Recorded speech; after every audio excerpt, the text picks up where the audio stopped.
Buenas tardes, buenos días a los que nos estéis observando desde otras partes.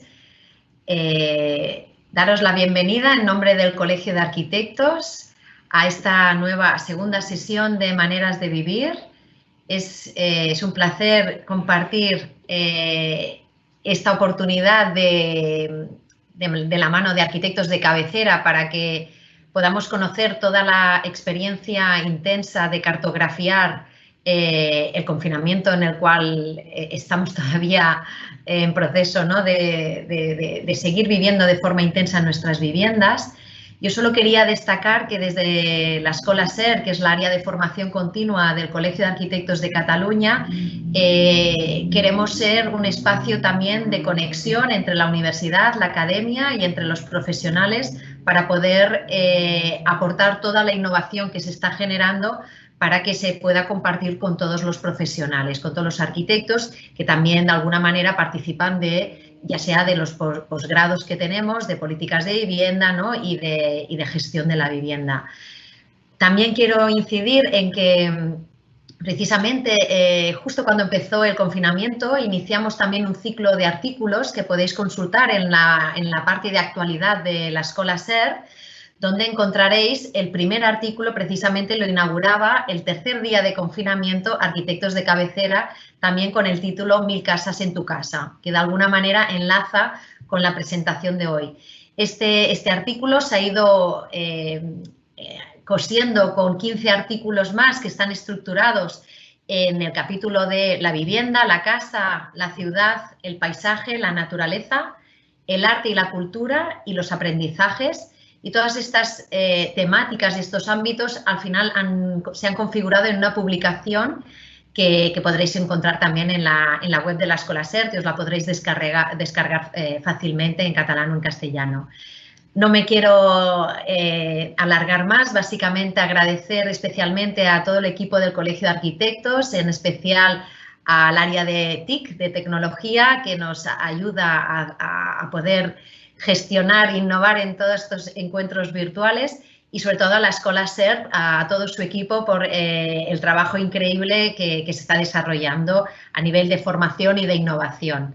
Así que paso la palabra a Aitana Arroyo, la arquitecta coordinadora de contenidos de la Escola SER. Gracias, Aitana. Hola, muchas gracias, Sandra.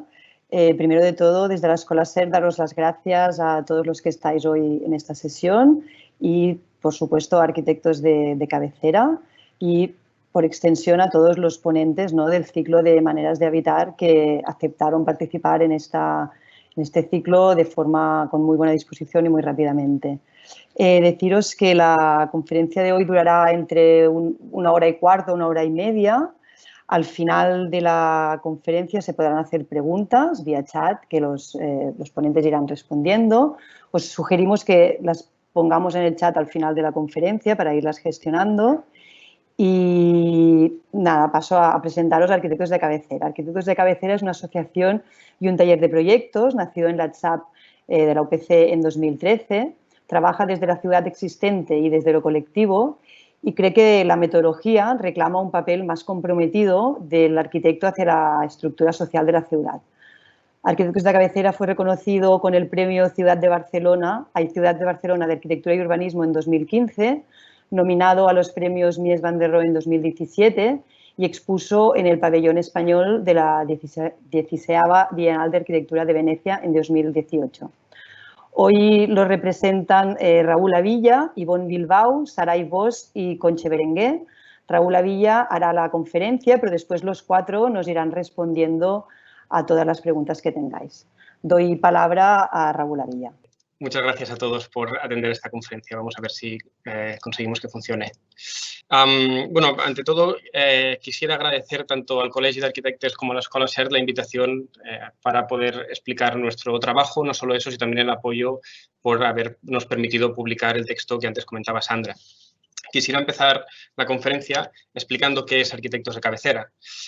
Somos un colectivo bastante heterogéneo de arquitectos con experiencia en 4 ámbitos distintos: la práctica profesional, la academia, la gestión urbana y en el mundo del activismo. Y, de hecho, que sea yo quien esté dando hoy la conferencia es algo circunstancial. Como comentaba antes Sandra, luego se sumarán otros 3 miembros para el debate.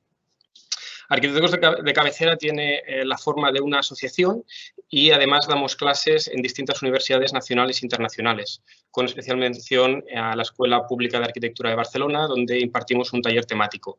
De hecho, es en esta universidad desde donde surge el proyecto de Arquitectos de Cabecera, a pesar de que hoy no vamos a explicar tanto los proyectos académicos y pedagógicos, sino aquellos proyectos que surgen de la academia, pero que tienen una proyección más clara hacia la ciudad. Este es el origen de Arquitectos de Cabecera. Es un momento en el cual, en el año 2013, hay un gran movimiento asambleario, hay un momento de crisis académica y los estudiantes y los profesores lo que hacen es cuestionar tanto la educación de la arquitectura como la práctica. Hay en aquel momento lo que llamamos las 3 crisis. Por un lado, una crisis social, que deriva de forma muy evidente de una crisis económica que tiene su origen en 2008. Hay una crisis profesional, que creemos que las herramientas clásicas del arquitecto no han sido capaces de atender y de responder a la problemática que emerge de la primera crisis. Y, finalmente, una crisis académica, en la cual hay una falta de contacto entre la academia y la ciudad. Y, por lo tanto, lo que se propone es una crítica proactiva a la disciplina, cuestionando el rol del arquitecto en la sociedad y el rol de la academia en la ciudad. Lo que se propone desde la CHAP con B de Barcelona y la CHAP con V del Vallès es una docencia alterada, un abrir las escuelas de arquitectura en la ciudad. Y, por cierto, esto fue el 15 de junio de 2013, estamos a un mes de cumplir 7 años como proyecto. Arquitectos de Cabecera en aquel momento forma parte del proyecto académico de tercero de tardes de la CHAP, Habitatge i Ciutat, y lo que se hace es volver a revisitar el emplazamiento en el cual se ha estado trabajando durante todo un año, pero hacerlo de una forma distinta. Hacerlo esta vez entrando dentro de las viviendas del barrio del Raval de Barcelona, que ya es un barrio bastante complejo por sí mismo. Y entender que son los residentes, que son los habitantes, quienes mejor nos pueden explicar cuáles son las problemáticas que tiene el barrio. De alguna forma, trascender aquel eslogan de Barcelona Ponte Guapa, que tuvo un gran impacto en el embellecimiento de la ciudad, pero que no tuvo un impacto en el interior de las viviendas. Y si pensamos que las ciudades están formadas en un 90 y pico % por viviendas, una mejora de la ciudad realmente necesitará una mejora del espacio doméstico. No se podría entender de otra forma. Por lo tanto, lo que hacemos es entender que la ciudad, que los edificios como lugar físico son un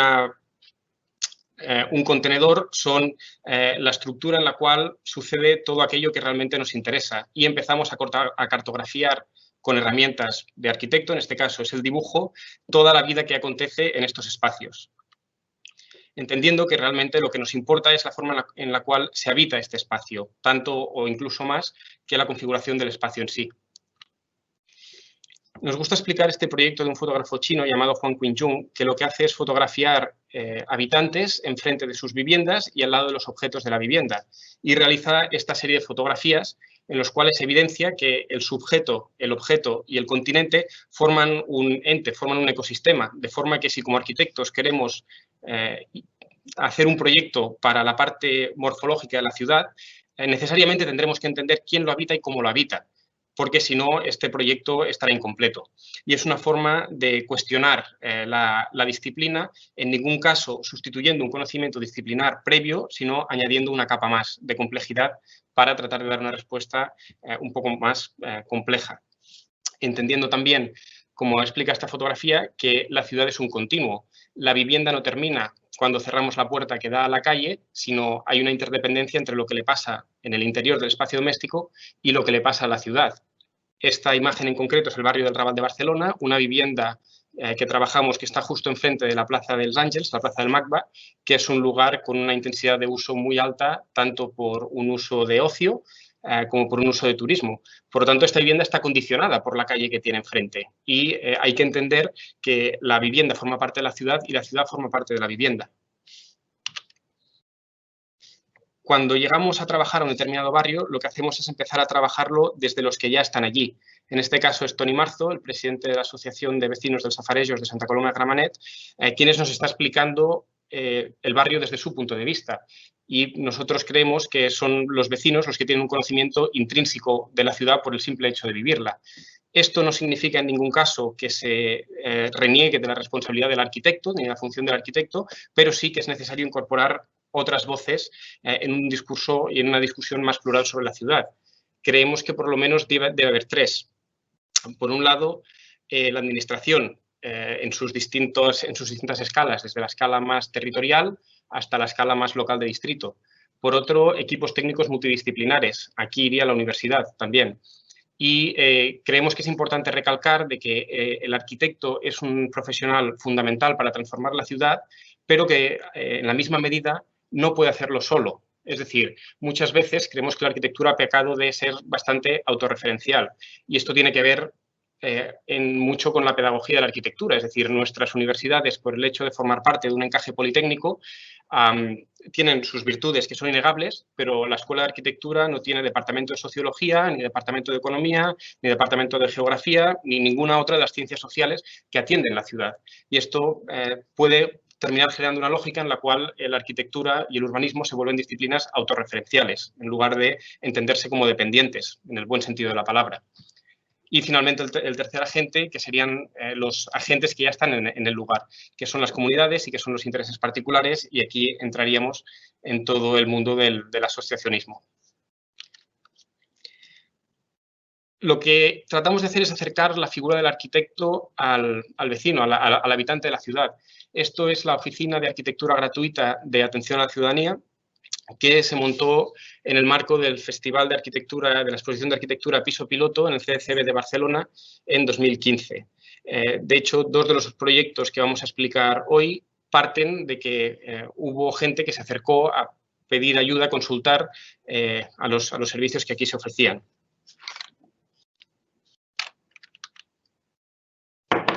Queremos explicar hoy 4 modos de habitar en relación al título de la conferencia. El habitar de la ocupación, el habitar de la producción cultural, el habitar de la fábrica de arte y el habitar de lo doméstico.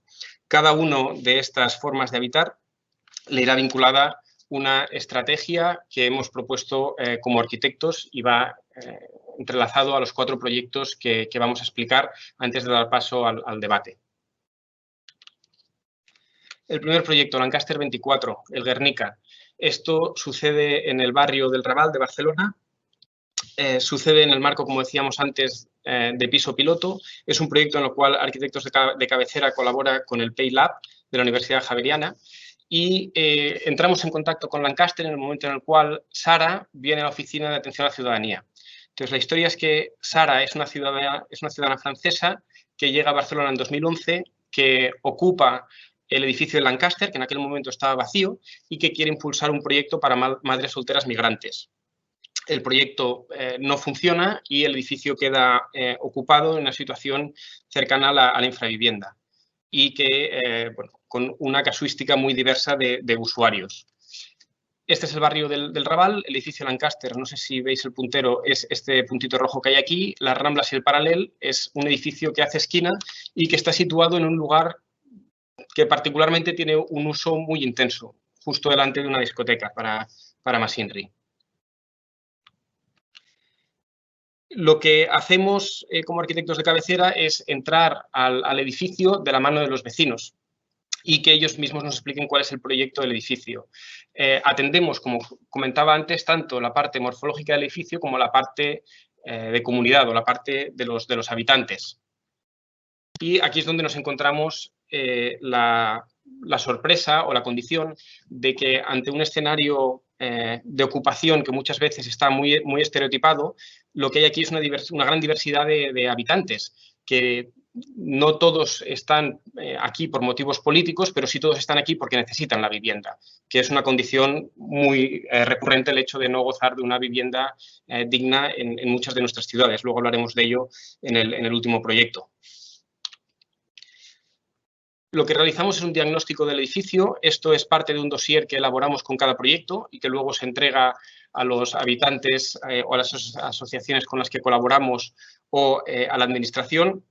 Y como veis, lo que se hace es una cartografía del edificio a modo de aquellas fotografías en las cuales se dibuja y se entiende el usuario con los objetos que habitan la vivienda y que le permiten realizar actividades con el edificio como contenedor, y ver toda la complejidad de ese lugar, entendiendo el edificio como un ecosistema propio, como una comunidad.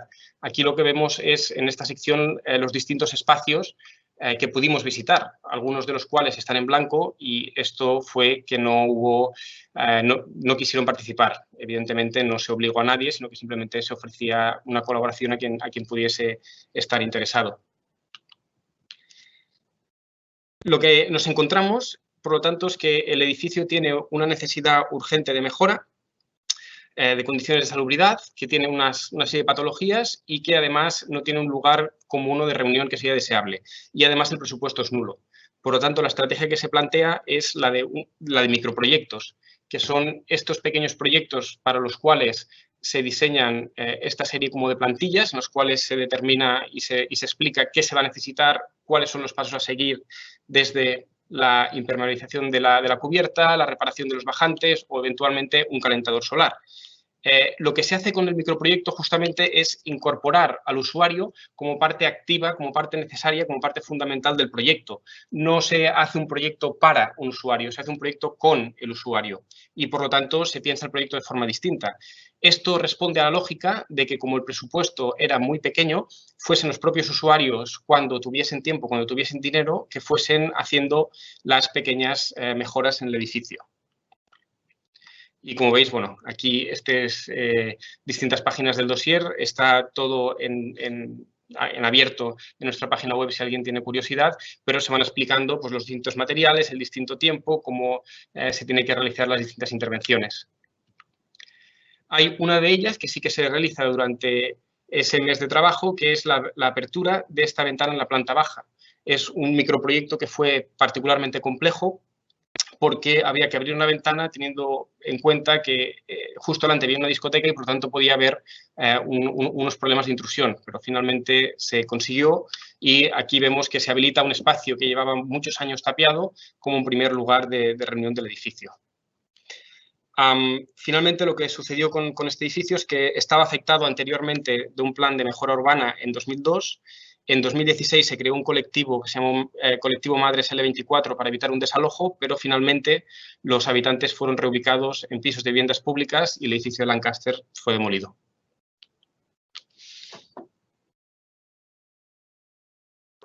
El segundo proyecto es Can Seixanta. Aquí vamos a hablar de la producción cultural y la importancia de preservar lo inmaterial. Can Seixanta es una fábrica-taller del Raval, que es la que vemos aquí marcada en verde, construida por Magí Tarruella en 1833. Es un edificio singular que explica la primera industrialización de Barcelona. Es una tipología única, que lo que tiene son los espacios productivos en esta parte central, divididos por un pasillo, y los espacios reproductivos, es decir, las viviendas de los obreros, en un perímetro habitacional. Lo que sucede en abril de 2015 es que hay un cambio de propiedad y un inversor internacional compra el edificio y quiere convertirlo en pisos de lujo para un área que es el centro de Barcelona, que ya pues, sufre un proceso de gentrificación severo. Y este nuevo propietario empieza a hacer moving a los usuarios, no renovándoles los contratos, incluso cortándoles la luz y el agua. Llegamos, en este caso, a Can Seixanta porque la Fundación Tot Raval se pone en contacto de nuevo con la Oficina de Atención al Ciudadano. Y, de nuevo, lo que hacemos es aplicar la misma metodología, que es entender el edificio tanto por su parte física, morfológica, arquitectónica, si se quiere, pero también por cómo se habita y quién lo habita. En este caso, es la calle vertical, es la calle Riereta, con el pasaje central, que es el único espacio compartido, y los distintos talleres que hay en la planta baja. Y vemos aquí lo realmente deseable desde el punto de vista urbano, que es Can Seixanta, una calle muy estrecha, que es la calle Riereta medieval, un momento de la ciudad en la cual el espacio público es prácticamente inexistente y, en cambio, el gran vacío que supone Can Seixanta, con los espacios de talleres que están originalmente aquí y las viviendas que están en la pieza vertical del edificio que da a la calle. Lo mismo sucede si hacemos una sección transversal. Este es el pasaje que luego veremos que aquí se desarrolló una intervención. Lo primero que se hace La primera acción que es determinante es reunir a todos los afectados de Can Seixanta, a toda la gente que estaba en Can Seixanta. Esto es fundamental porque resulta que muchos de ellos no sabían que todos tenían el mismo problema. Por lo tanto, se produce esta primera conversación en la cual arquitectos de cabecera entabla conversación con todos ellos, pero lo que es importante es que no lo hacemos solos, lo hacemos junto con las asociaciones que ya están allí, con Sonstrecivi, con Tonraval, con Impulsem y con todos los agentes y todos los habitantes de Can Seixanta.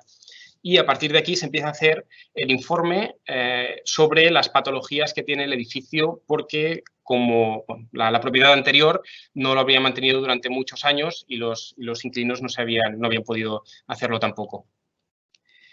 Más allá de la cartografía física del edificio y patológica, llegamos a lo que consideramos el diagrama crucial, el dibujo crucial que realmente explica Can Seixanta, que es este. Resulta que Can Seixanta, además de tener un patrimonio material importantísimo, que es la casa fábrica del Raval, es además sustento de un patrimonio material fundamental para el barrio. Una serie de actividades que tienen una importancia tanto desde la escala de barrio a una escala internacional. Encontramos, por ejemplo, en Can Seixanta un taller de capoeira, un taller de cerámica, un centro de danza, una asociación para personas con riesgo de exclusión social, una fábrica de fotografía que estudia la fotografía del siglo XIX con daguerrotipos, una asociación que hace exposiciones internacionales y una serie de estudios de artistas y residentes en las viviendas. Por lo tanto, aquí la reivindicación es muy clara. Si desaparece Can Seixanta físico, desaparece Can Seixanta inmaterial. Y hay que realmente entender desde nuestro punto de vista que lo que conforma la identidad de los barrios y de las ciudades y de las calles es tanto el edificio físico como la actividad que allí se desarrolla. Por lo tanto, la pérdida de Can Seixanta habría supuesto no solo un proceso de sobregentrificación y de especulación en el barrio del Raval, sino además la pérdida de todo un patrimonio inmaterial que es lo que dota de carácter y dota de sentido a un barrio cuya estructura social es ya muy frágil de por sí. Se decide, por lo tanto, realizar dos líneas de actuación, dos intervenciones. La primera, a corto plazo, es la visibilización, explicar que hay un problema en Can Seixanta y hacerlo coincidiendo con la fiesta del Raval. Lo que se hace es exponer la producción de Can Seixanta. Este es el pasillo central que antes os comentaba y se utilizan estos paneles para cubrir y generar sombra en pleno verano, además de explicar qué es lo que estaba pasando en Can Seixanta. Es un momento de apertura al barrio porque esta fábrica taller había estado siempre, había sido un edificio muy hermético. Y el segundo es la campaña Salvem Can Seixanta, Salvemos Can Seixanta, que aquí de nuevo Arquitectos de Cabecera forma parte de una colaboración con muchas otras entidades y que lo que quiere es primero sensibilizar a la administración que rápidamente se pone de lado y finalmente participar en un proceso de negociación en el cual Arquitectos de Cabecera está presente entre los usuarios, la propiedad y el ayuntamiento para mediar por el tema de los contratos que se estaban terminando y finalmente la buena noticia llega cuando Can Seixanta es comprado por el Ayuntamiento de Barcelona y por lo tanto pasa a ser un edificio público y se preserva. A partir de aquí empieza un segundo proceso en el cual Can Seixanta está ahora, que es que se está convirtiendo en un centro cívico público de la ciudad de Barcelona para el cual pues, hubo un concurso de arquitectura. No solo esto, sino lo que se consigue también es que la Can Seixanta y su compra desencadenan el proceso de catalogación de 38 casas fábrica del barrio del Raval. Entonces, cuando al principio cuestionábamos la academia en el sentido de que queríamos de que no solo se hiciesen proyectos muy buenos, sino que realmente hubiese un impacto real en la ciudad, Can Seixanta demuestra que esto sí que es posible, porque es un proyecto que emerge desde la academia, pero que busca trascender los límites propios de la academia. El tercer proyecto que queríamos explicar hoy es el de la Escocesa, una fábrica de arte en el barrio del Poblenou de Barcelona. Es esta pieza que hay aquí. El Poblenou, para los que no lo conozcáis, es un barrio que ha sufrido una gran transformación en los últimos años a raíz de lo que fue o lo que está siendo el Plan 22@, que lo que entiende es que una gran parte de la ciudad que había sido el tejido industrial de Barcelona, que por cierto es donde se trasladan las fábricas cuando dejan de estar en el Raval de Barcelona, a esta zona de aquí porque es plana y además tiene agua que se llama llacuna y eso permite enfriar las fábricas y que por cierto lo que se hace aquí es que, por un lado, las fábricas se trasladan al este de Barcelona, pero las viviendas de los obreros se trasladan al oeste. Y aquí, de nuevo, vemos la dimensión política del urbanismo para, de forma bastante evidente, evitar que de forma sencilla la producción de las fábricas pudiese parar si había ciertas protestas. Lo que pasa es que este tejido industrial se está reconvirtiendo.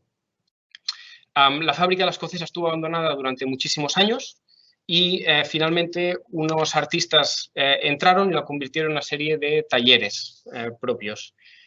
Poco a poco esto se va consolidando y lo que termina sucediendo es que hay una fábrica de creación, se convierte en una fábrica de creación artística de gestión autónoma, pero de financiamiento público. Y en este caso, al igual que Can Seixanta, el perímetro tiene viviendas y en cambio el interior es la parte productiva. Entonces, en este caso nos encontramos con dos tipos de habitantes muy diferenciados. Por una parte, una comunidad gitana que vive en los edificios que eran vivienda del perímetro de la fábrica, y por el otro, la fábrica de creación como asociación de artistas. Aquí vemos algunos de los estudios.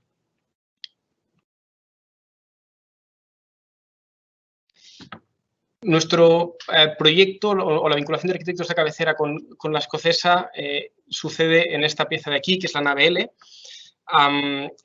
Y llegamos a un acuerdo de masovería con la Asociación de Artistas. Básicamente, el trueque es que queríamos celebrar otro workshop de verano y pedimos que nos presten el espacio a cambio de masovería, es decir, que lo mejoraremos y lo dejaremos en mejor estado de cómo lo hemos encontrado. Por lo tanto, el workshop vuelve a ser de nuevo una excusa para que pasen cosas. La primera fase del workshop, la primera fase de la intervención de arquitectos de cabecera, que así como grandes rasgos y simplificando podrían ser tres, es el workshop y se proyecta en dos ejes concretos. Por un lado, la comunidad y por otro, el patrimonio. Este es el estado de la nave L cuando llegamos por primera vez. De hecho, la nave L llevaba cerrada durante décadas. Estas dos primeras ventanas se abren días antes del workshop. Y la intención que hay es de mejorar este espacio para que pueda formar parte de la fábrica de creación. Para este workshop también colaboramos con el PEI y la Javeriana de Bogotá, de Colombia. Entonces, lo que hacemos, y como titulamos el workshop, es una barricada de aire. Es tratar de interrogar el espacio con una estructura efímera, para la cual contamos con la colaboración del Palmeral, a quien vemos aquí explicándonos los tejemanejes de la arquitectura inflable. Utilizamos un material muy sencillo, que es el plástico, que permite cortarse con unas tijeras, pegarse con una cinta especial y que permite guardarse para volver a utilizarse en el futuro, y que utilizando el tamaño de la nave, pues empezamos a experimentar con estas estructuras hinchables. Es un proceso relativamente sencillo que funciona con un tubo que veis a mano izquierda y que tiene un ventilador bastante pequeño y la puerta de este espacio que funciona como válvula de escape. Y simplemente es la propia presión del aire lo que hace hinchar esta estructura. Y esta fue la primera prueba que hicimos rápidamente para hacer un primer testeo del material. Rápidamente empezamos a ver las virtudes y el interés que tiene trabajar con un material con estas características tan efímero. En paralelo a esto, lo que se hace es actuar en el segundo eje, que es el de patrimonio, y empezar a destapiar las ventanas. Esto sucede por los integrantes del workshop en paralelo al workshop, por así decirlo, y se van destapiando las ventanas. Y lo que se hace es construirse unas ventanas nuevas de policarbonato que lo que permitirán es ser practicables, abrirlas y cerrarlas, pero construirlas de una forma muy económica. Otro elemento muy importante que se construye es la puerta, que en este caso lo que hace es unir la nave L con la parte existente de la asociación que funcionaba hasta entonces. Se construye con un presupuesto mínimo y con la mayoría de materiales reciclados y bueno, finalmente así es como la vemos hoy en día, y realmente esto permite que esta nave tenga una doble circulación muy pertinente para su uso. El workshop lo decidimos culminar con una acción, que es como terminan siempre los workshops, que es un acto de visibilización de todo el trabajo que se ha hecho y que es al mismo tiempo un acto académico, un acto festivo y un acto celebrativo. Entonces, lo que decidimos es construir una barricada de aire, que lo que se construya es en la nueva puerta de la nave L, que es este elemento que vemos aquí pintado de verde, y que da pie a este lugar interior donde lo que vamos a hacer es buscar un intercambio cultural de la comunidad a través de la música y a través del baile.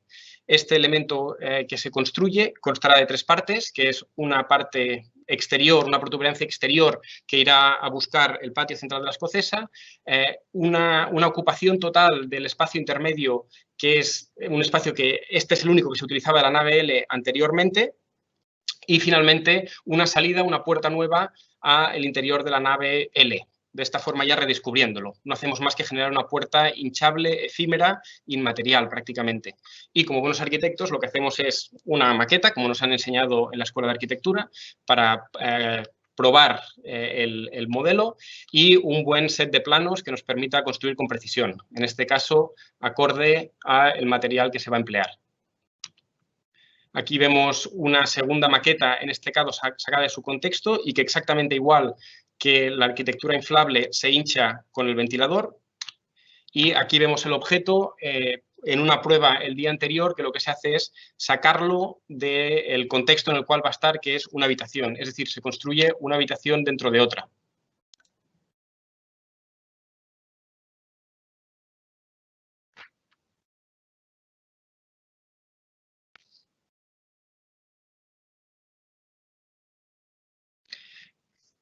Este elemento lo que permite realmente es testear este espacio, cómo sería un espacio menor en esta gran nave, cómo se genera esta distancia interesante entre la nueva piel interior plástica y la piel existente, que es el patrimonio que lleva tantos años esperando un nuevo uso. Y aquí bueno, empezamos a ver fotografías de la materialización y realmente de las posibilidades que tendría este elemento. Y esto es el día siguiente. Lo que hacemos es deshincharlo y lo volvemos a hinchar, esta vez sí, en su ubicación real para el día de la fiesta. Y aquí, si vamos en una secuencia de entrada, ahora ya el interior de la nave L está preparado. Lo que vemos es la burbuja, la protuberancia exterior. Entramos a través de un primer umbral, llegamos a esta gran habitación en la cual el material plástico se ha comprimido contra las paredes interiores, ha colmatado el espacio, lo ha dotado de una nueva piel, pero sin embargo todavía somos capaces de leer la estructura existente y con todas sus protuberancias, con todas las cosas e intervenciones que se han hecho en este lugar a lo largo del tiempo. Una capa más de un palimpsesto fantástico que es la escocesa y que sin embargo esta va a ser temporal, solo va a durar unas horas. Este es el proceso de montaje, vamos viendo cómo se va adaptando a todos los elementos que hay, como edificio industrial ha sido manipulado infinitud de veces, cruzamos un segundo umbral y finalmente llegamos al interior de la escocesa. Ahora sí, redescubrimos este espacio. Y finalmente lo que se produce es este evento, como comentábamos, de intercambio cultural. Aquí está la comunidad gitana deleitándonos con un tablao y los participantes de Colombia también realizaron sus bailes tradicionales y pues se realiza este acto de clausura del workshop. En este momento había como esta obsesión por parte del equipo en las arquitecturas inflables, por lo tanto decidimos que todo sea inflable. Lo que veis en pantalla es la invitación que se deja a todos los artistas de la escocesa para que participen de este evento, se las deja plegada como lo que veis aquí en la parte de la derecha, dice bufa, que es soplar con una flecha, y al hacerlo se despliega en este cubo la invitación y que realmente solo cuando una vez se ha hinchado uno es capaz de leer toda la información que contiene en referencia a cuándo va a ser el evento. Y otra de las acciones que teníamos muchas ganas que sucediese es volver a sacar humo por la chimenea de la escocesa. Finalmente, al día siguiente, toda esta arquitectura desaparece y todos los hinchables que habéis visto quedan condensados y compactados en estas dos cajas que están a la espera de volver a ser hinchados para descubrir un nuevo espacio. Y así es como queda la nave. Una vez hemos pasado la primera fase, de hecho esto ya es una primera fase plus o una segunda fase que dirige Saray Bosch, arquitecta de arquitectos de cabecera y que luego va a formar parte de la conversación.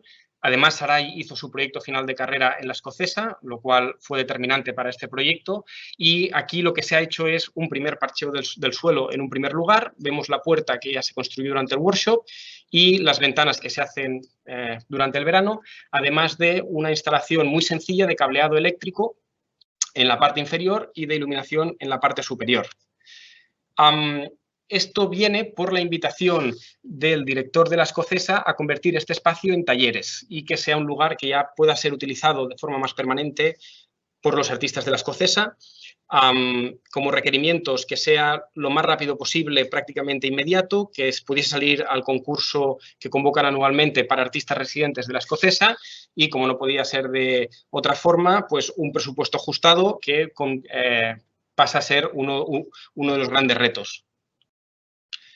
Lo que hacemos para las particiones es entender que la forma más lógica de trabajar aquí es de nuevo hacer una intervención temporal, que en este caso son puntales puestos en el bajo viga y que, bueno, son puntales especiales por la altura que hay en el bajo viga, pero que sea una intervención que se pueda construir durante un fin de semana, en la cual participan arquitectos de cabecera, participan artistas de la Escocesa y participan voluntarios. Y de nuevo hay una derivada del hecho de autoconstruir, que es la cohesión de la comunidad. Es decir, como no el hecho de derivar una construcción a un profesional, que también es algo que puntualmente se hizo aquí, sino en este caso el hecho de hacerlo de forma conjunta genera una serie de vínculos entre las personas que participan del proyecto. Además de estos puntales, se utilizan una serie de tableros de DM que los veis aquí, que son donaciones de exposiciones, por lo tanto, material reutilizado de coste cero, y unos tacos para tarimas que también son reutilizados y de coste cero, que son los que levantan estos paneles. Esta es la puerta que construimos en el workshop anterior, con las ventanas que ya habéis visto antes. Y este es, bueno, cómo queda el espacio con estos cubículos para que los artistas pues, ya puedan llegar. Bueno, de hecho, aquí vemos a dos de ellos el día de la construcción de las particiones. De hecho, Arquitectos de Cabecera es una de las dos entidades que forma parte ahora mismo de la Escocesa y que está en la nave L, junto a 7 nuevos talleres de escultores y una zona común para máquinas de escultura, que es para lo que se va a utilizar este espacio.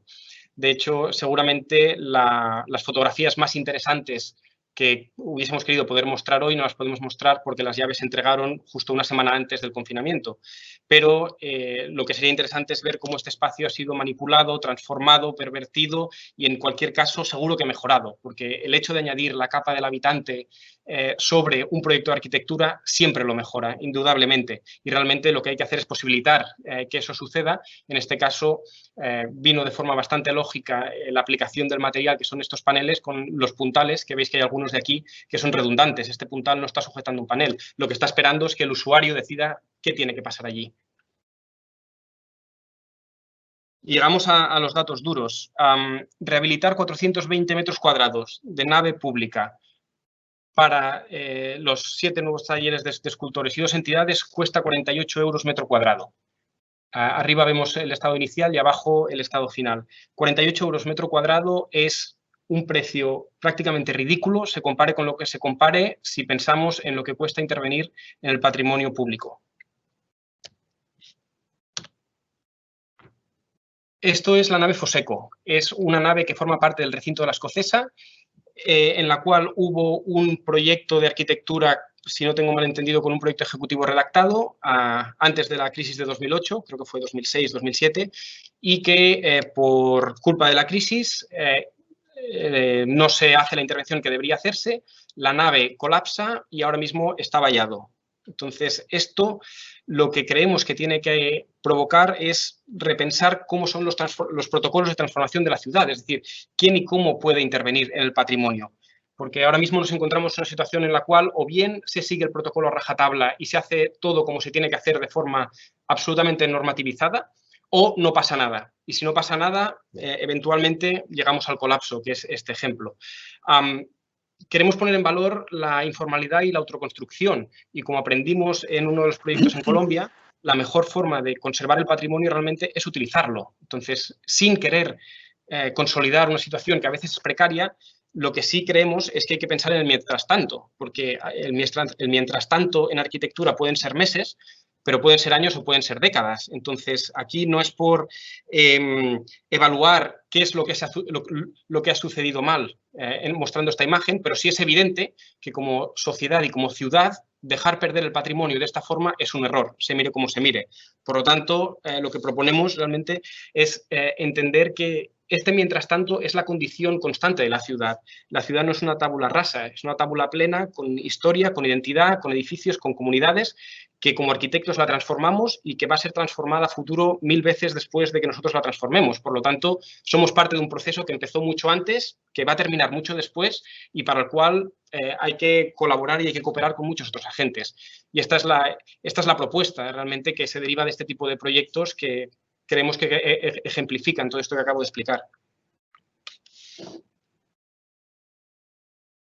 El último proyecto a comentar esta tarde va a ser el de 1000 casas en tu casa. Y este ha tenido lugar durante las últimas semanas, en el momento excepcional que ha significado el confinamiento. Este proyecto de investigación empieza con un Call for Cartographies, una llamada colectiva a repensar la vivienda y la respuesta de la vivienda. Es un proyecto de investigación que se lleva de la mano arquitectos de cabecera en la CHAP con el Grupo de Nuevos Territorios del PEI de la Javeriana de Bogotá en Colombia y el Taller de Proyectos 2D de la Facultad de la Universidad de Córdoba en Argentina y que se plantea desde el curso académico de arquitectos de cabecera como una docencia alterada. Algo que de alguna forma forma parte del ADN de arquitectos de cabecera porque, como os comenté, en 2013 ya empieza la razón de ser de arquitectos de cabecera es justamente la alteración de la docencia. Por lo tanto, esto es prácticamente una alteración dentro de una alteración. Esta es la forma que ha tomado nuestra docencia alterada. La universidad ha cerrado físicamente, pero en cambio se ha mantenido de forma virtual. Y la aula se ha trasladado a cada una de las habitaciones de cada uno de los miembros que hemos formado parte de esta conversación. Lo que nos hemos dado cuenta con esta investigación es que originalmente la casa está pensada para ser habitada durante parte del tiempo. Y, sin embargo, lo que nos encontramos ahora es que la habitamos durante todo el tiempo y, además, todas las personas que duermen allí, para muchos más usos. Y esto refiere tanto a los usos domésticos que se han intensificado, que son usos para los cuales la vivienda fue proyectada originalmente, pero también para usos urbanos que se han interiorizado, usos para los cuales la vivienda originalmente no estuvo pensada. Y podemos pensar en cómo las salas de estar se han transformado en gimnasios, cómo se han transformado en salas de cine, cómo se han transformado en guarderías, un larguísimo etcétera. Lo que ha sucedido de alguna forma es que la calle se ha negado y se ha intensificado el uso de la vivienda, lo cual ha significado cambiar la relación entre el habitante y el espacio habitado. Para el habitante, el espacio físico habitable ha tenido los límites de la vivienda, por lo menos durante las primeras semanas de confinamiento estricto, y por otra parte a la casa se le ha pedido que resuelva todas las necesidades del habitar. Seguramente todos hemos vivido esto. Una de las primeras evidencias fue el teletrabajo, los que hemos podido teletrabajar desde casa, es decir, adaptar la vivienda para tener un pequeño lugar de oficina. Ha sucedido también que hemos incorporado el ocio, el ejercicio o los cuidados, que hemos adaptado horarios y hemos adoptado rutinas, y esto ha llevado una negociación constante entre las actividades y entre los miembros de la vivienda. En el fondo, lo que ha significado es que hemos cambiado la forma de percibir y usar la vivienda. Entonces, esto somos conscientes de que es una situación excepcional, esperemos, y esperemos que no vuelva a repetirse, pero, sin embargo, lejos de tener una visión romántica sobre el confinamiento, sí que puede ser un momento para repensar la vivienda de forma crítica, constructiva y colectiva. Además, se da la paradoja de que el hecho de confinarnos las viviendas se nos ha negado de uno de los derechos más fundamentales de nuestras ciudades, que es simplemente de disfrutar del espacio público. Pero esto se ha basado en que hay otro derecho fundamental que sí que se cumple, que es que todo el mundo tiene derecho a una vivienda digna y adecuada. Y esto hemos constatado, como ya intuíamos, que no necesariamente es así. Por lo tanto, este proyecto lo que hace es cuestionar la idoneidad de la casa para el futuro. Y de nuevo, lo que haremos es no solo pensar la casa como un espacio físico estrictamente normativo, cuantificable, sino pensarlo para quién habita la casa. Es decir, la vivienda responde en los distintos momentos a los distintos tipos de estructuras sociales que van a habitarla, muchas veces para la familia. Y vemos que cada vez las personas que habitan las viviendas dentro de esas estructuras, la familia es menos frecuente, pero además la familia ha conllevado muchas veces unas jerarquías y unas estructuras de control, tanto del hombre hacia la mujer como de los padres hacia los hijos. Y la arquitectura ha espacializado, ha evidenciado estas estructuras y al mismo tiempo las ha condicionado. Si empezamos a ver cuáles son la transformación que han sufrido distintos espacios de la vivienda, empezaríamos por el recibidor, el inicio de la casa. Ha cambiado radicalmente. Ya no recibimos a nadie que venga de fuera, sin embargo, sí que se ha convertido en uno de los espacios más ritualizados. Es decir, ya no entramos en la vivienda cuando accionamos una puerta con llave cerrada, ya no es el momento en el cual llegamos a la propiedad o llegamos a lo privativo, sino es el momento en el cual nos desinfectamos, porque la calle se ha convertido en un lugar peligroso y, por lo tanto, hay todo un ritual de entrada en la vivienda y solo una vez limpios entramos como tal en la vivienda, aunque ya estuviésemos físicamente, y entonces podemos saludar a la gente que ya se encontraba allí. Empezamos a cuestionar cómo nosotros nos relacionamos con la vivienda, con todas estas distintas actividades que, como comentamos, por una parte son intensificaciones del uso doméstico, pero por otra parte son actividades urbanas que se han llevado a la vivienda. Cómo nosotros vivimos desde nuestra corporalidad este espacio doméstico. Cómo adaptamos los distintos usos, cómo conviven distintos usuarios y distintas actividades, en este caso en relación al teletrabajo. Cómo hay espacios que han sido capaces de ser más polivalentes que otros, seguramente por un lado por su dimensión y por otro por la capacidad de agregar o de unir a los distintos miembros de la familia. La importancia del rol de la cocina. Se ha prohibido comer fuera de casa, por lo tanto, la cocina ha tomado un papel todavía más fundamental que el que tenía antes. Y hemos descubierto, hemos constatado que las cocinas muchas veces están en lugares oscuros y están en lugares que no invitan a socializar, sino todo lo contrario. Ha tenido una función muy clara de invisibilizar un trabajo doméstico en un rol de género siempre condicionado o condicionando el papel de la mujer en la vivienda. Y, sin embargo, muchas cocinas durante estos días han mostrado su capacidad como elemento socializador. O la mesa, seguramente el mueble más versátil, el que ha servido para jugar, para trabajar, para descansar, para cualquier tipo de actividad. Siempre en este momento de negociación entre las distintas actividades que se realizaban en la vivienda, algunas de las cuales han sido excluyentes entre ellas. Cuestionamos las habitaciones también y las actividades que realizamos en ellas. La habitación se ha convertido para muchas casas en el lugar de máxima privacidad, el lugar donde uno podía aislarse. Pero también lo que constatamos es que, de nuevo, esto ya lo sabíamos, hay habitaciones que son demasiado pequeñas. En este caso es la cartografía de Samuel Aguilar, quien pasó 2 semanas, en este caso no es confinado, sino en cuarentena, por estar infectado por el virus, de manera que durante 2 semanas toda su casa y toda su ciudad han sido esta pequeña habitación. Aquí nos encontramos con que muchas veces lo que se ha priorizado en la vivienda ha sido su valor económico o su valor de cambio más que las capacidades de uso y la calidad de ese lugar como espacio. Y se ha igualado una habitación a un dormitorio.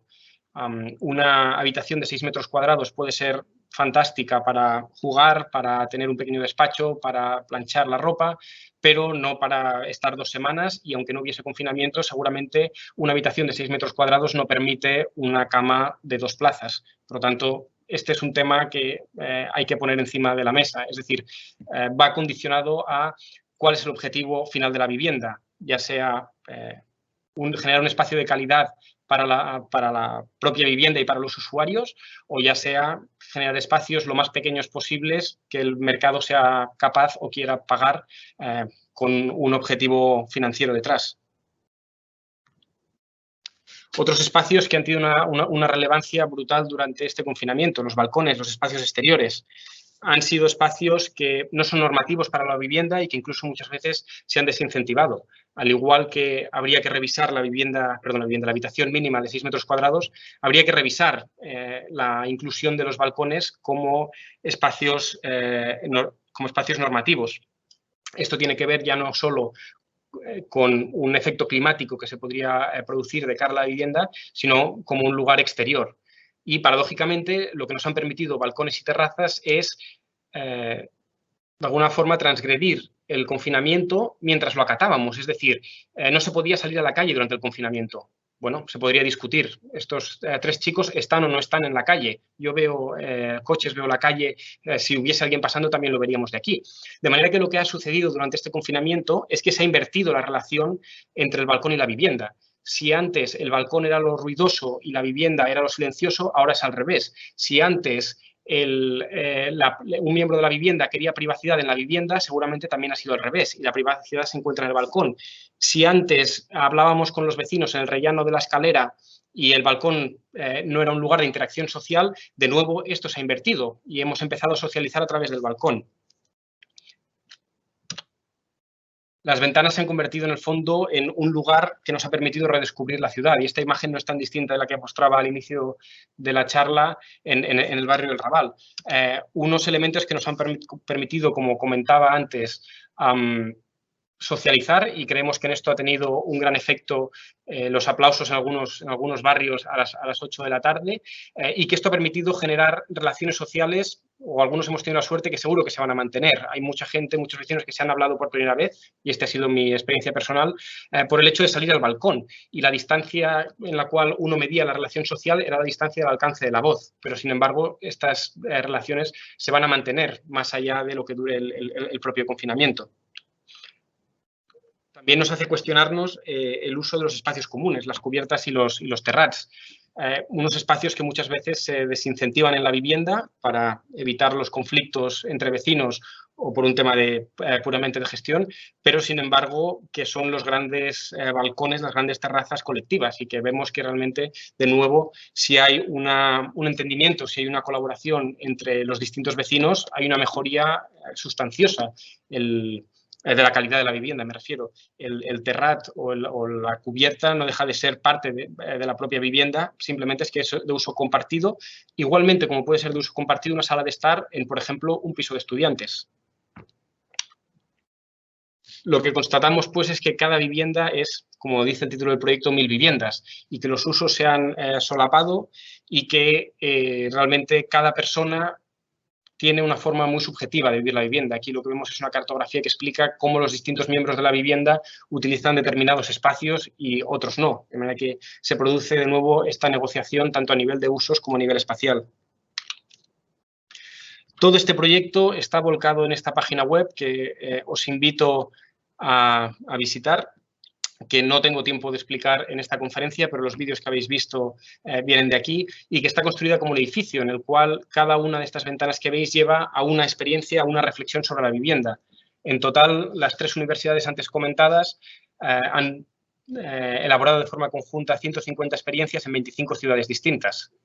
Y se han ordenado, como veis en la parte superior, en 3 categorías distintas: la ciudad en casa, es decir, usos urbanos domesticados; las casas en casa, usos domésticos intensificados; y de la casa a la ciudad, la proyección de la vivienda, del espacio doméstico, muchas veces expuesto a través de ventanas y de balcones, pero también a través de ventanas digitales. Cuando hemos llamado a alguien por teletrabajo, le hemos interrumpido en su domesticidad y hemos visto multitud de objetos detrás de la cámara que evidencian la identidad y la personalidad de esa persona. Por lo tanto, nuestras relaciones personales han cambiado a través de producirse por una pantalla. Si clicamos en cada uno de estos elementos, lo que sucede es que la ciudad se vuelve de noche y lo que vemos son las ventanas simplemente que se han encendido, que son aquellas que reflejan el tema que hemos seleccionado.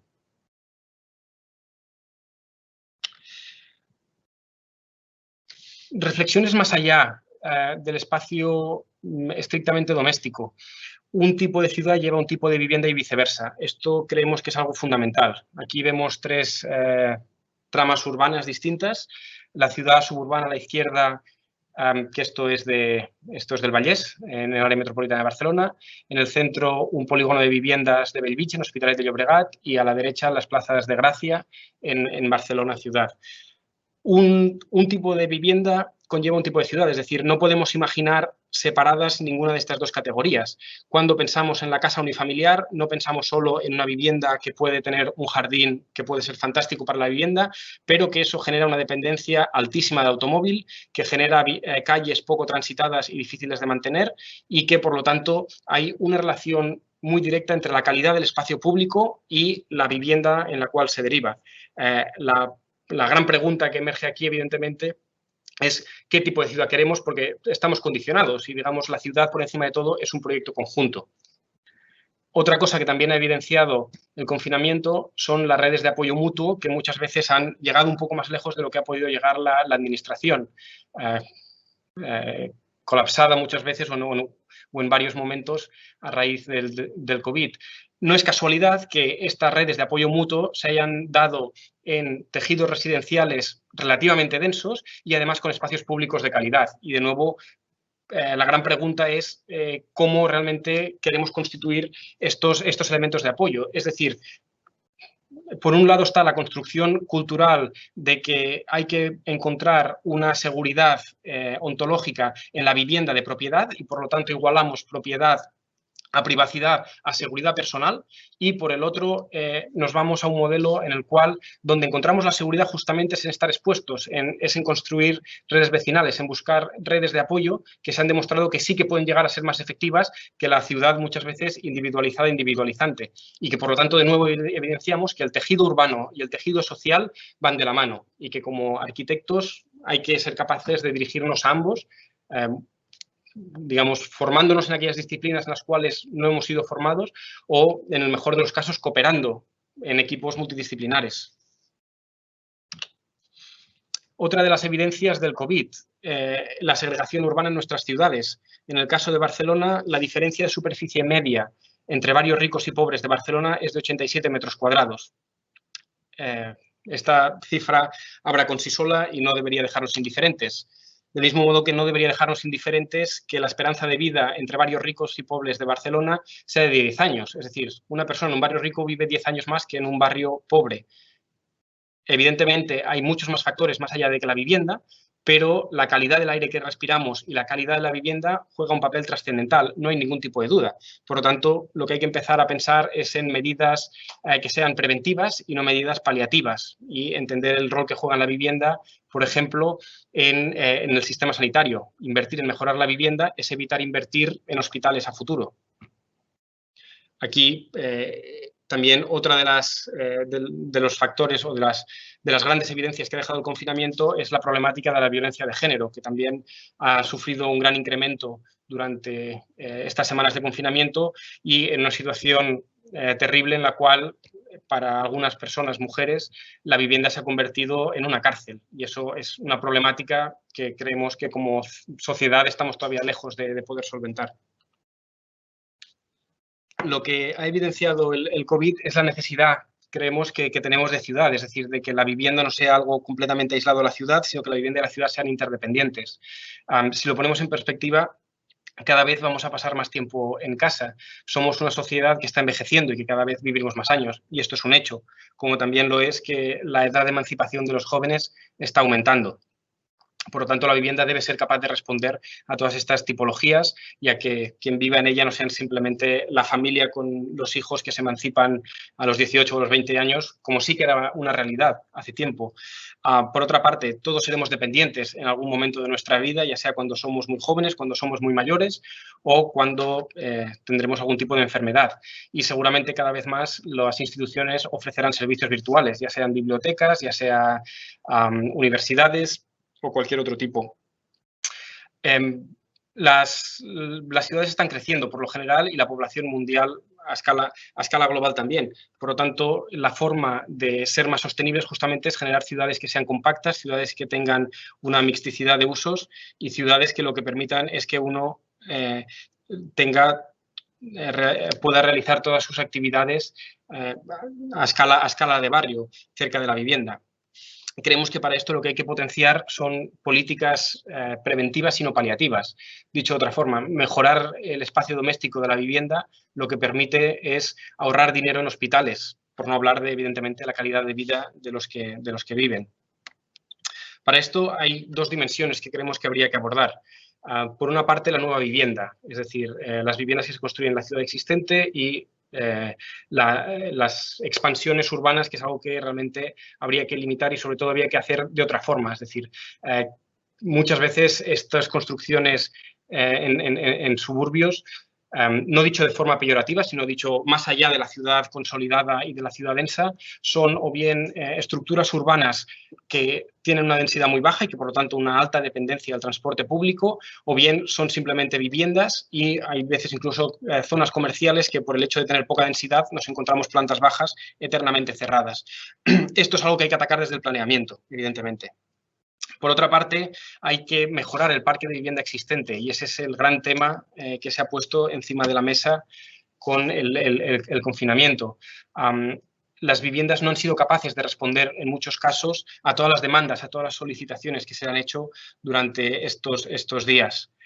Esto afecta tanto a nivel cuantitativo como a nivel cualitativo. Ejemplos muy claros, la habitación de 6 metros cuadrados seguramente debería ser mucho más grande, una habitación mínima de 6 metros cuadrados o ciertas habitaciones pequeñas no deberían poder alquilarse como dormitorios, sino realmente ser habitaciones. Las habitaciones deberían ser neutrales, lo bastante grandes como para no condicionar el uso que de ellas se hace y para permitir que sean los usuarios los que decidan el tipo de actividad que se realice. Los balcones y los espacios exteriores deberían poder incorporarse de forma normativa en las viviendas. Por un lado, por un tema climático y de aprovechamiento del clima y de la energía natural, pero por otro como un lugar de ocio, incluso de socialización, como hemos visto estos días. Otra de las evidencias, como comentaba, es que se ha prohibido comer fuera de casa, por lo tanto el rol de la cocina ha sido determinante. La cocina ya no debe ser aquel espacio escondido, oscuro en el fondo de la vivienda que invisibiliza el rol de la mujer dentro de la vivienda, sino que tiene que ser un lugar que sea el lugar de mando, el lugar donde realmente se realizan muchísimas actividades informales, un lugar de encuentro, sobre todo en una cultura como la nuestra, tan vinculada al cocinar y al compartir la comida. Es un lugar ya muy ritualizado tradicionalmente, es algo que por lo tanto debe cobrar un peso importante en la vivienda. En el fondo, una casa desjerarquizada que incentive los espacios exteriores, como comentaba, que repiense los espacios comunes. Hay muchas viviendas que se habrían beneficiado de tener unas cubiertas, unos terrats, que en casos los han tenido pero han sido infrautilizadas. No ha habido una confianza por parte de la administración en que los usuarios podían utilizar estos espacios de forma responsable. Habría sido para gran beneficio porque no dejan de ser extensiones de la vivienda. Y un poco más, yendo un poquito más allá, también es la oportunidad para repensar esta dicotomía entre la vivienda hecha por la administración o la vivienda hecha de forma privada por el inversor. Hay muchas otras formas de vivienda y en este sentido la vivienda cooperativa está llamando a la puerta y esperemos que sea una realidad y que sea fomentada, porque realmente lo que permite la vivienda cooperativa, a diferencia de la vivienda pública en la cual la administración dicta cuáles son los estándares bajo los cuales aquello es una buena vivienda, o la vivienda privada, que simplemente el mercado manda. En la vivienda cooperativa lo que sucede es que se incorpora el usuario en la discusión como parte activa del proceso antes, durante y después de la construcción del edificio y pasa a ser un interlocutor más para el arquitecto al mismo tiempo que muchos otros agentes. Creemos que eso es fundamental y desde nuestra experiencia, cuantas más voces hay en el proyecto arquitectónico, más rico es ese proyecto. Finalmente, para retomar, creemos que la vivienda, y esta imagen en realidad le tocaría ahora, queremos que la ciudad se piense de dentro a fuera y del objeto al sujeto. Entender que la ciudad se proyecta desde lo doméstico y de que hay que entender el sujeto, hay que entender la persona que vive allí, la comunidad, la asociación, para interpelar la vivienda como lugar construido y la arquitectura.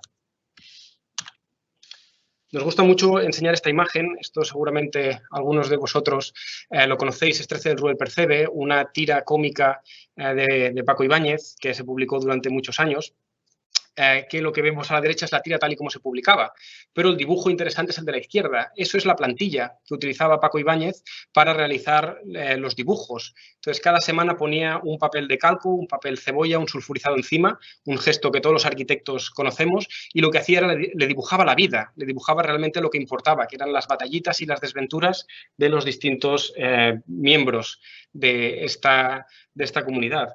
Como arquitectos muchas veces nos educan y nos enseñan que lo que hacemos es lo de la izquierda y que entregamos un set de planos, pero en realidad lo que cuestionamos es que lo que hay que atender, a lo que hay que responder, es lo de la derecha. Entonces, un poco como conclusión, antes de pasar al debate, a través de haber ido y de haber explicado las experiencias de los distintos habitares, la conclusión final es que todo es vivienda y que la ciudad se proyecta a través del espacio doméstico y a través de la vivienda, y que cualquier tipo de transformación en la ciudad va a tener un impacto en la vivienda. Por lo tanto, es desde la vivienda y es desde los usuarios desde donde hay que pensar la ciudad y, sobre todo, hacerlo de forma conjunta. Muchas gracias.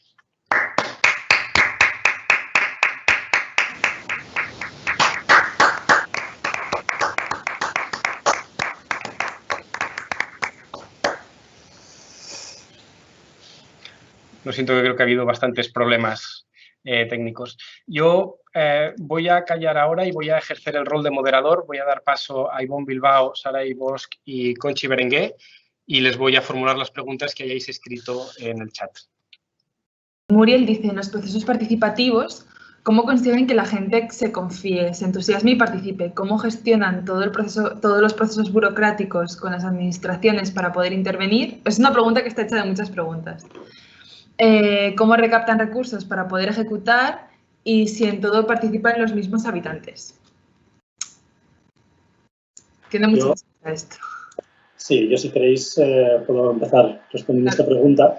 El primer paso y esencial es conseguir esa confianza que comentas, Muriel, y para ello lo que hacemos es presentarnos a los barrios de la mano siempre de alguien que ya lleva tiempo trabajando. O sea, nosotros somos muy conscientes de que nos tenemos que sumar a un equipo que nos va a poner en situación y nos va, pues eso, a presentar casos y necesidades que ya estén detectadas. A partir de ahí, creo que también tenemos un método de trabajo que consigue ampliar este estudio de necesidades, pero la confianza se consigue porque no llegamos de cero, sino siempre llegamos de la mano de alguien. Eso lo consideramos como esencial. En cuanto a los documentos que podemos generar para ser útiles y para dar vía libre, ¿no?, o camino a los proyectos que iniciamos, son muy diversos. Pero siempre, precisamente, hay un momento importantísimo en que hay que parar y ver cuál es ese instrumento útil que tenemos que diseñar. En el caso de CAN 60, por ejemplo, que ha explicado Raúl, ese documento fue un dossier muy amplio con dos estrategias de intervención, la de patrimonio tangible y la de intangible.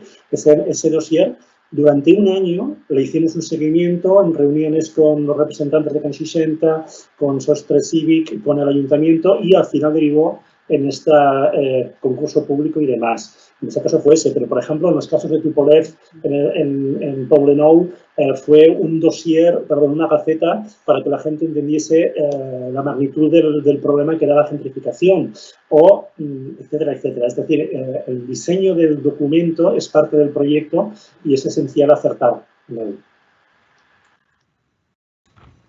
Bueno, yo me gustaría añadir que cómo se recaptan los recursos.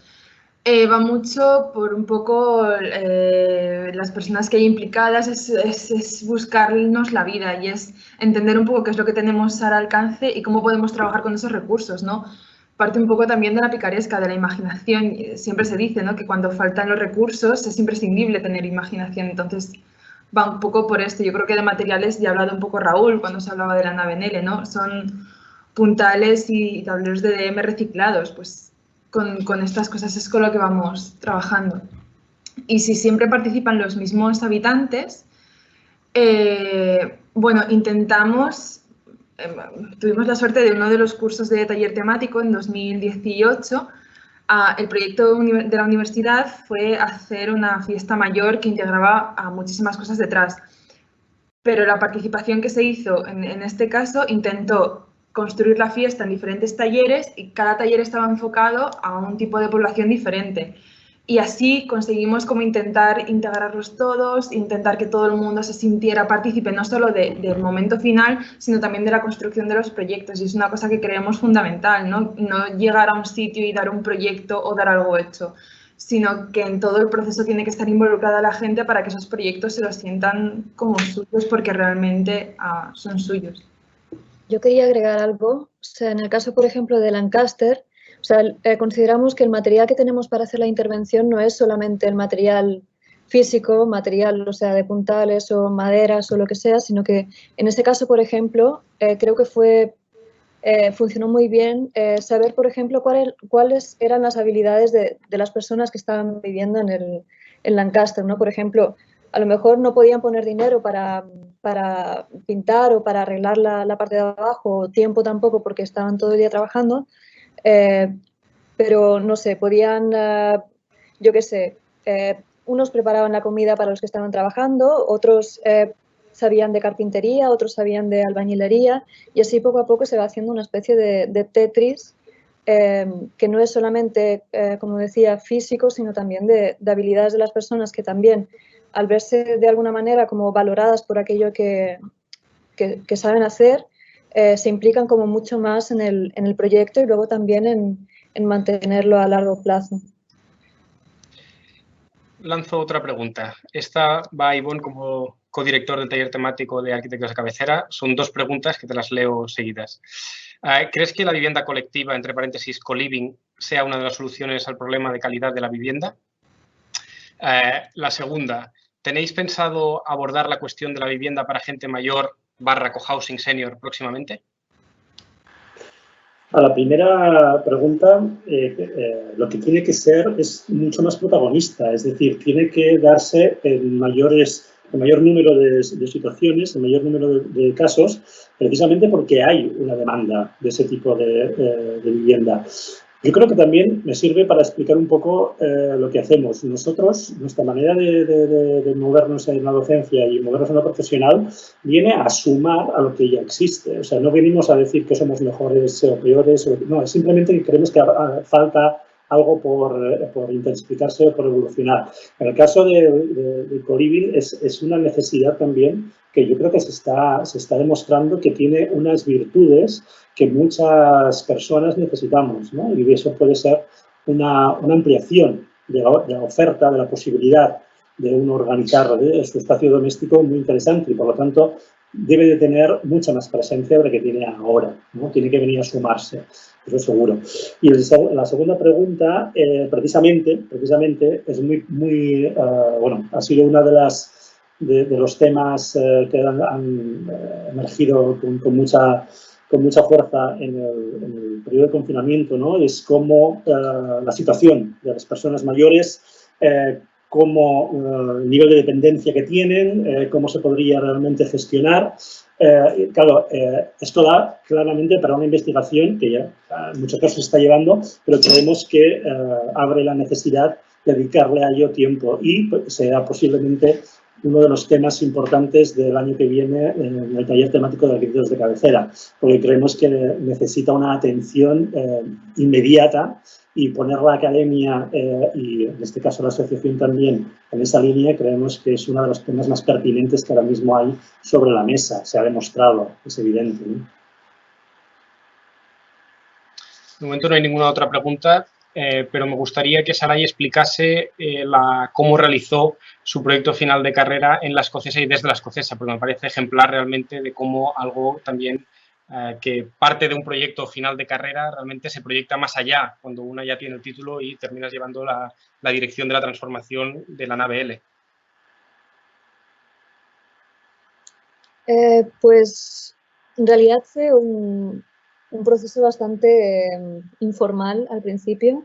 Es decir, que como muy bien ha explicado Raúl, todo esto empezó en el 2013. Yo cuando era estudiante en la CHAP también, y digamos que tuve unos cuantos años de práctica, de cursos, de workshops, y bueno, la metodología, como bien decía Ivonne, o sea, no es nueva. Es verdad que llevarlo a la academia y hacerlo a través de la academia creo que ha sido como fundamental, o sea, que una cosa que estás estudiando puedas llevarla a cabo, tendría que ser casi como obligatorio, pero no solo para arquitectura, sino para cualquier tipo de profesión, que a lo mejor lo vemos más en el tema ahora, por ejemplo, de los médicos, pero que en profesiones como la arquitectura, pues siempre son proyectos como imaginarios casi, en donde haces una casa para un artista y que, bueno, al final creo que también para los mismos estudiantes resulta como un poco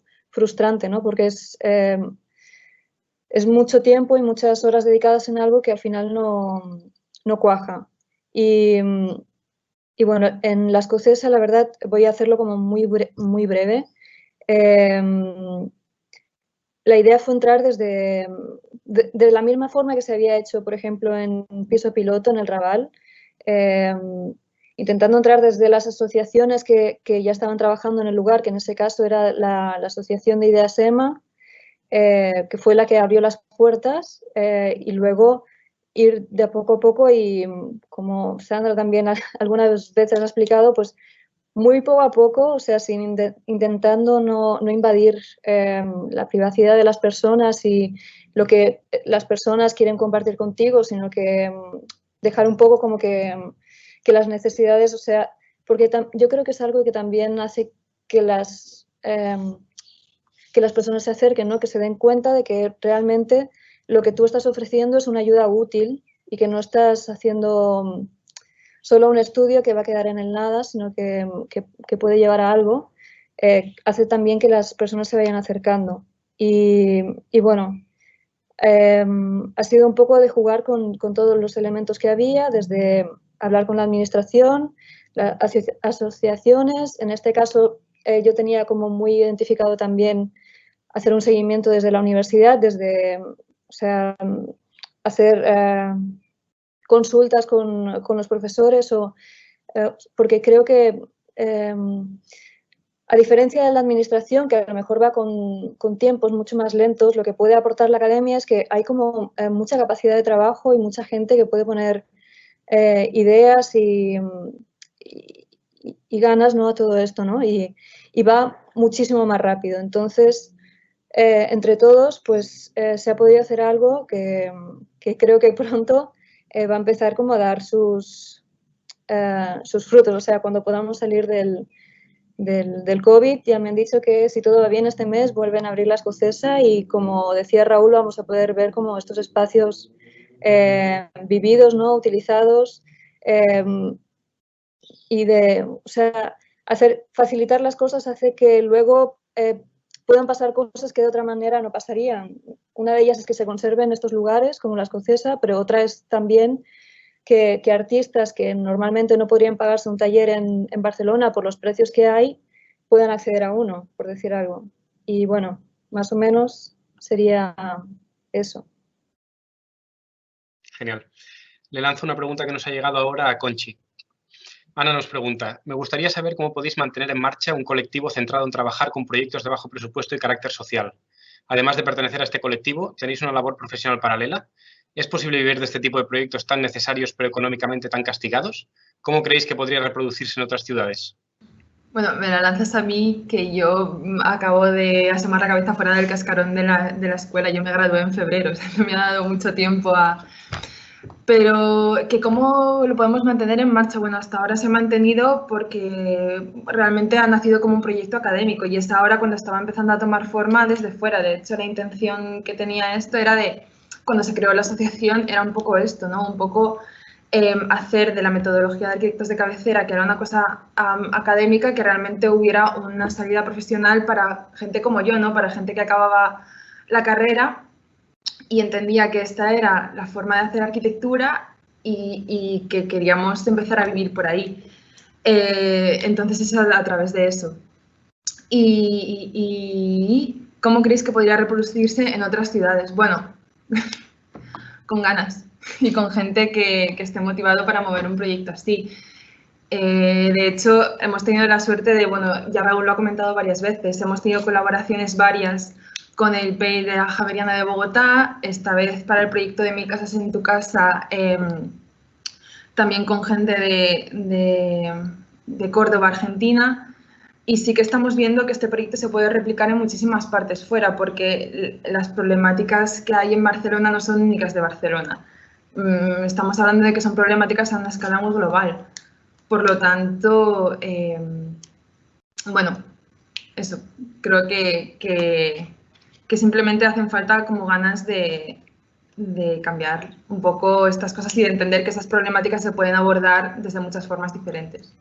No sé, imagino que añadir algo porque seguro que yo me he dejado muchas cosas, o sea, Ivonne, Saray. Sí, no, yo si quieres solamente añadir algo que, por ejemplo, con estas colaboraciones con Colombia se ha visto más evidente, y es que la administración también puede tomar parte.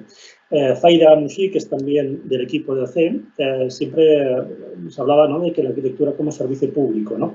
Entonces, claro, este servicio público, ¿quién lo organiza? ¿A través de qué se organiza? A nosotros insistimos en que si existen los CAPs, ¿no?, esos centros de asistencia primaria y demás, ¿por qué no existen las oficinas de atención a la ciudadanía de arquitectura? Es decir, este centro de atención del arquitecto de cabecera que está en el barrio y que es capaz de cómo organizar estas necesidades de los vecinos y vecinas que tienen un radio de acción próximo, ¿no? Esto, la administración ahí tiene también una capacidad de apostar por ello. Por lo tanto, incitamos a que lo haga, ¿no? En Colombia, decía, el propio Ministerio de Cultura, a través de la Dirección de Patrimonio, ya ha hecho pasos en ese sentido.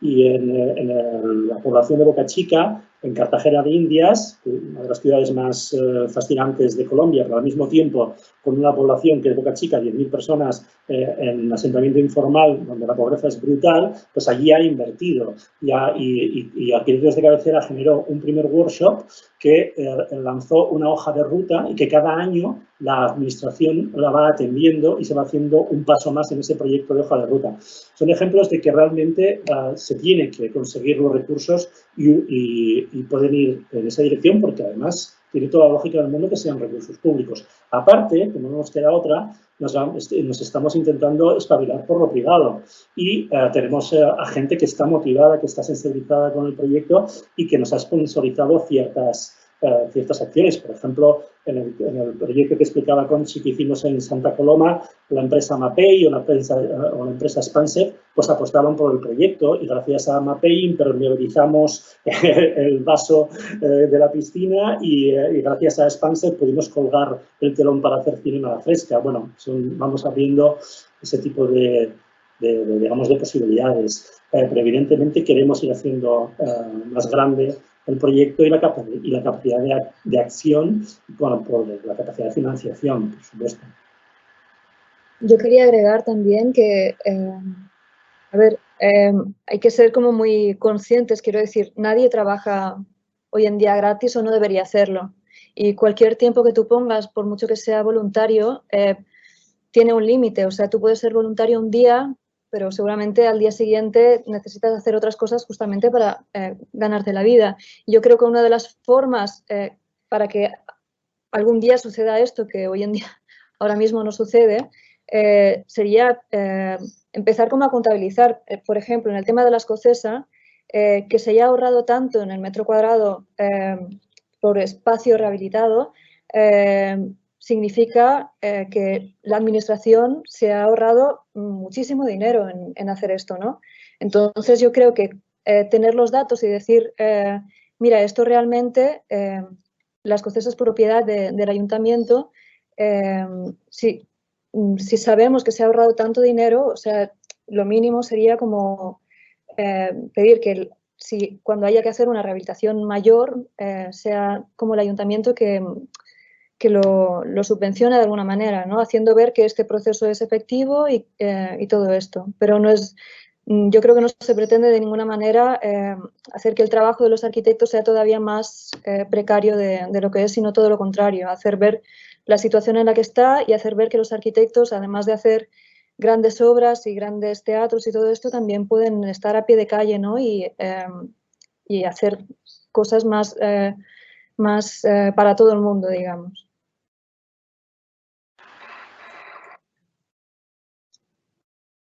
Vale, lanzo otra pregunta a Conchi.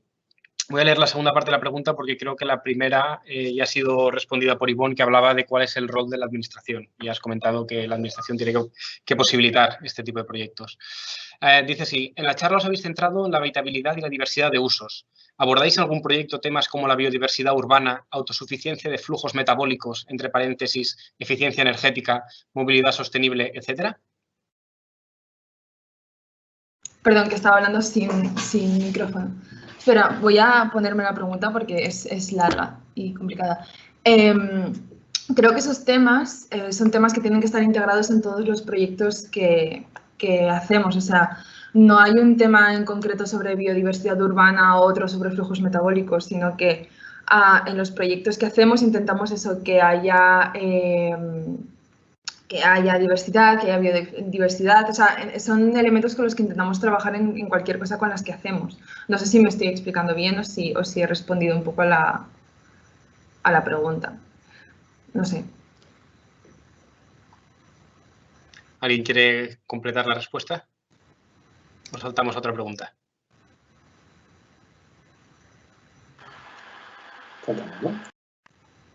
Venga. Ivonne, en cuanto a la problemática de crecimiento ilimitado de las ciudades sudamericanas, por ejemplo, ¿cómo se podría abordar, limitar, cooperar, puesto que la vivienda periférica es netamente de chabolas? ¿Cómo se puede luchar desde la arquitectura contra esta problemática? Yo, si os parece, prefiero hablar de la experiencia propia, ¿no? Porque el problema seguro que abarca muchísimos parámetros y muchos aspectos, y dar así como la solución perfecta me parece muy imposible. Entonces volvería al ejemplo que por casualidad he lanzado antes, ¿no? Porque lo hemos conocido y hemos vivido en ello, ¿no? 10.000 personas en planta baja, chabolas, extendidas por hectáreas de terreno, Boca Chica. La propuesta para activar ese lugar pasaba por empezar por lo más absolutamente básico, y que tiene que ver con algo recurrente que Raúl ha estado explicando, y yo creo que en todos los casos que ha explicado, y es conseguir que esas personas entiendan cuál es su situación, o sea, ayudarles a que entiendan cuál es su situación y empiecen realmente a empoderarse de esa situación. Y ahí nuestro método, nuestra manera de hacer, es donde nos pone como en el primer paso. Y es decir, a ver, ¿cómo conseguimos que esta comunidad entienda que lo es, ¿no? ¿Qué herramientas empezamos a diseñar con ellos para que empiecen a saber qué potencial tienen? Lo que comentaba Saray, ¿no? ¿Cuáles son sus capacidades? ¿Qué pueden ellos mismos empezar a autoorganizarse y poder empezar ya a reivindicar? Porque eso es un aspecto muy importante. O sea, la capacidad que tengamos de hacer ver que ellos tienen derecho a reivindicar una mejora de una situación porque demuestran que la tienen en cuenta, es decir, que son capaces de cuidarse a ellos mismos, ¿no? Yo creo que ahí es donde más nos hemos movido. Me parece un primer paso esencial para que todos esos lugares informales, dispersos, sin estructura, empiecen a tener claro de que la necesitan, de que tienen, y que además si son capaces de asociarse, de trabajar en equipo, y nosotros somos un instrumento para que ellos puedan hacerlo, es cuando son capaces de dar ese segundo paso, que es imaginarse realmente cuál puede ser una mejora de la situación. Y así, o sea, permitirme que hable como de lo básico, porque luego ya podríamos entrar en el tema que también comentaba Raúl, la ciudad desde el planeamiento, etcétera, etcétera. Pero vivido poniendo el cuerpo, ¿no? En primera persona, lo que hemos visto es esto, ¿no? Esta primera necesidad de que entiendan cuál es su situación y cuáles son los mínimos que pueden ellos reivindicar como colectivo, ¿no? Algo que va ligado a esta ciudad más informal, o esta propuesta de intervenciones más informales. La lanzo a ver quién quiere recogerla. Alguien dice, ¿cómo hacéis con las licencias de obra y de actividades? Creo que estos trámites frenan los proyectos. Y esto va ligado a la pregunta de antes de cuál es el rol de la administración en este tipo de intervenciones. Los casos que hemos tenido, bueno, Saray será mejor que expliques tú el caso de la escocesa, que es el que más ha tenido de esto, ¿no? Y iba a explicar lo de Kansai, pero creo que escocesa posiblemente tenga más historia, ¿no? En ese sentido. Bueno, podemos explicar los dos. La verdad es que la escocesa, por ejemplo, sí es verdad que en todo momento, gracias a Enrique, que es el director de la Asociación de Ideas, se ha intentado hacer lo más legal posible, pero como seguramente sabrás, por eso lo preguntas, como ya hemos dicho antes, es que los tiempos de la administración son muy largos, ¿no? Entonces, a veces es un poco como facilitarle las cosas. En vez de hacer la gran intervención, que sería seguramente tirar muros, poner muros nuevos y todo esto, se optan por intervenciones más efímeras. En este caso, por ejemplo, como bien explicaba Raúl, en vez de hacer paredes fijas, se ha optado por paredes móviles que pueden explicar como el carácter temporal de la intervención, porque la nave Nele, en inicio, digamos, está destinada a vivienda, pero estará destinada a vivienda cuando aquello se pueda como rehabilitar bien para hacer vivienda. Ahora mismo va a ser para talleres de artistas, y para poder justificar esto delante de la administración, pues tiene que ser algo temporal, digamos. Siempre se intenta hacer todo dentro de toda la legalidad posible que haya. Es verdad que algunas veces, yo que sé, por ejemplo, la apertura de las ventanas y todo esto, pues se hizo un poco explicándoselo, pero seguramente sin pedir los permisos que hubiera requerido hacerlo. Pero intentamos que sea siempre lo mínimo de lo mínimo, o sea, trabajar de la mano de la administración. También en la parte académica, bueno, antes hablaba del proyecto de Safarechus, que es un proyecto que os invito a mirar en la web, que es en el que hicimos la fiesta.